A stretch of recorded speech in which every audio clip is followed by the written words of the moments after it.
right? In this video, we're going to talk about MBTI. And man,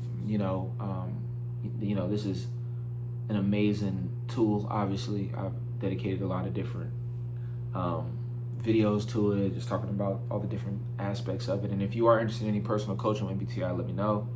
I really focus on helping you use your type to be the most productive that you can be, and to help you maximize your skills, career growth, relationship compatibility, how to best maximize your goals, businesses to start, ways to drive yourself with your business, ways to feel better, ways to become the most attractive. It's so much information just by knowing your type. And, one of the biggest things that I'm seeing is that, when it comes to your primary types or your primary functions, what we call our saviors. With our saviors, a lot of the time we can become stuck in them. We become stuck in our type. And that's what you'll notice. A lot of the time, you'll be at a point in life where your saviors have gotten you to a certain level of success. But then at a certain point, it just stops. And you kind of get at a log jam. And the things that normally work aren't working. You're like, what do I do? And one of the big things to understand is you got to move toward the opposite functions to get to the other side. Like, your saving grace on the other side isn't going to be what got you to level, 5 isn't going to be what gets you to level 10. Everyone operates from their saviors, and you can get pretty far. If you're a sensor type dominant, you tend to accumulate a lot of sensory items. But then you hit a gap where it's like, that's not enough. That's not fulfilling enough for you, right? Intuitive types, you've gathered all the ideas that you've wanted to accumulate, but you realize, I'm still going after ideas. It's not stopping yet. And you're perpetually going after ideas, right? Feelers, you know what I mean? You're continuing to, for the extroverted feelers, you're continuing to move your environment and do all these different things and be all over the place and network, but things still ain't coming to life. Why am I not at the place I want to be? Why don't I have X, Y, Z? Introverted feelers, you've put all your pursuits into the things you care about, that your art, your passions, but how come life you still hit that log jam when it comes to resources and money? Because those are other functions. A lot of the time, the things that the ESTPs are good at, the sensor thinker types or ISTPs, are the things that the feeler intuitive struggle with.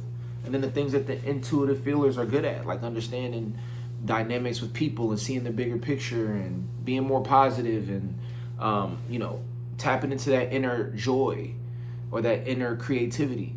The thinker sensors don't have that.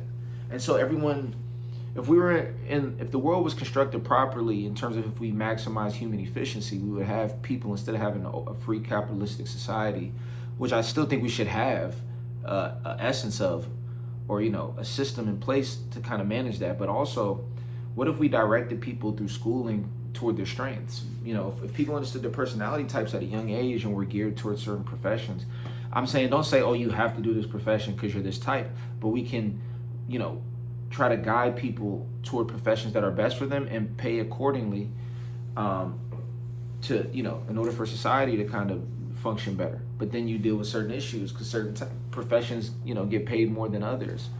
And so you might have a bunch of sensor thinker dominant people, making a lot of money in IT, and then a lot of intuitive feelers and, doing artistic pursuits that might not be making as much. But if you were able to balance the economy off that need, because they would know, okay, I'm the sensor thinker types, but I'm gonna help, but I want to get this creative art. I want to get these things from these other types, and people can really maximize their strengths. But we're in a dynamic where everyone's kind of in a free society. It's a lot of people who don't have knowledge of self.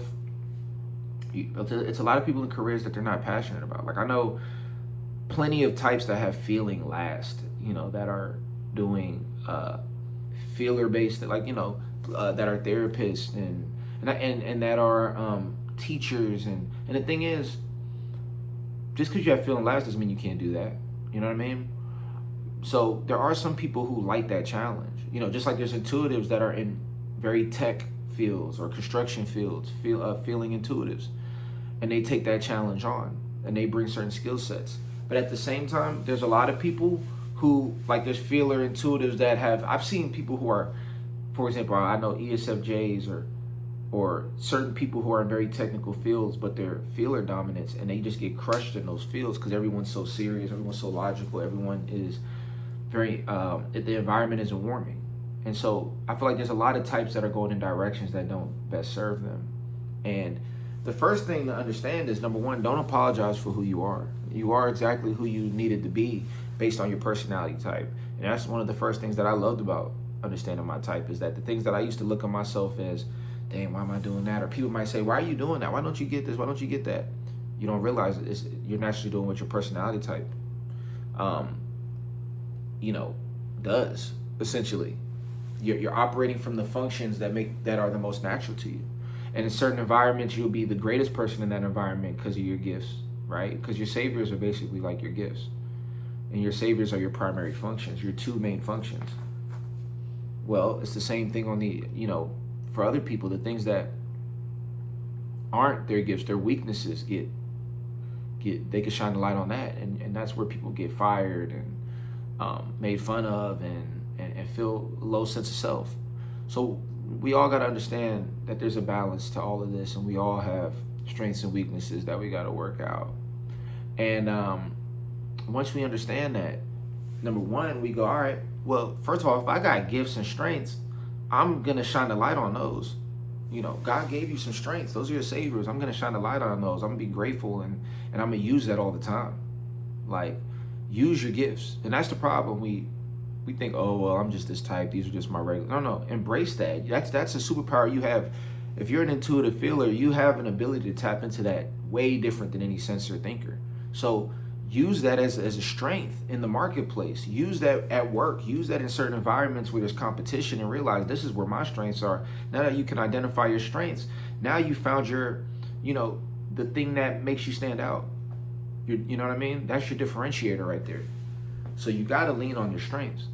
But then regarding your weaknesses, you now can be aware of your weaknesses because you know your type. And what people stop at is they don't study their weaknesses. And that's where I tell you, learn introverted thinking. Start utilizing introverted thinking if you're an introverted feeler.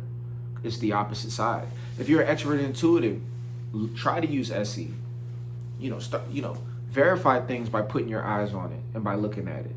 And the best ways to learn these types is to either learn with a coach, like someone like myself, or to be in environments. Everybody knows, every sensor has intuitives around them somewhere. Every intuitive has sensors around them, sensor dominant types. So look and see some of the things they're doing, and then you become way more dynamic. I can tell you from personal experience, I've worked with all 8 of the functions, and I do it every day. One of the best ways I learn is just through people, interviews, studying, seeing it in action. You learn the most from people around you. And, also videos like these. So it's very important that you understand that your saviors is your gift, and you should use your gift. But when you hit a roadblock, start looking at at the other functions, not your weaknesses, but the other functions, and see, all right, how can I tap more into that to get what I want? You know what I mean? And what you'll find is your last 2 functions a lot of the time will guide you to a different level of success. They'll give you the map to your success. Your first 2 functions give you the map to your gifts. Your last 2 functions give you the map to the other side. And if you can make it to the other side, that's when you have the 360 aspect of being able to use your mind. You know what I mean? When you unlock all 8 functions, now you're tapping into a different level of your mind power. And I'm not saying that you'll be able to use your worst function as good as your best function, or even your 5th function better than your 4th. But what I can say is you're using them, period.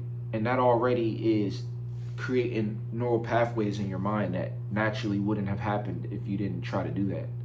Most people kind of live and die with their saviors until so their saviors get them naturally certain things that are good, but it will hurt them on the other side, and they just live it out like that. Like, I'm just gonna rock out with my saviors, and that's just what it is.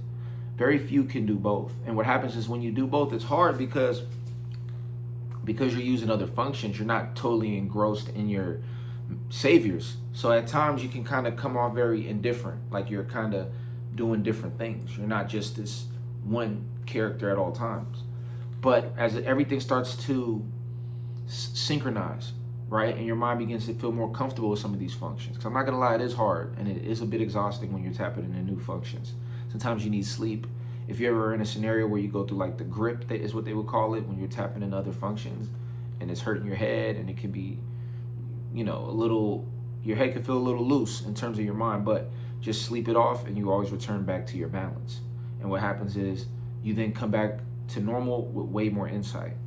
So the last thing I'll say is, remember, your first two functions is your gift. Understand that that's what you have the ability to use more than 80-90% of people, unless they're your same personality type. And most times there's a variation of personalities in a work environment or in life period.